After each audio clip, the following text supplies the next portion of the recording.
The World Health Organization is now urging people to be aware of the coronavirus entering through food chains through frozen food. Francesca Amaker is at her home in Fulton County with the details now. Francesca, we've been hearing that this is coming from different countries.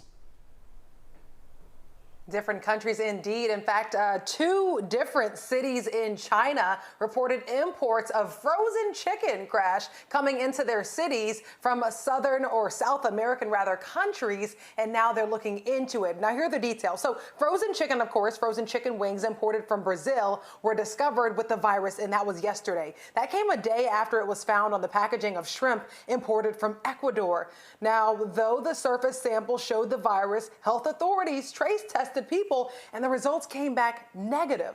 Now, the World Health Organization says there's no evidence at all the virus can spread through food, but also reminding people, you specifically, to properly prepare frozen food to avoid other foodborne illnesses. And here's what some of you are saying about this crazy story online.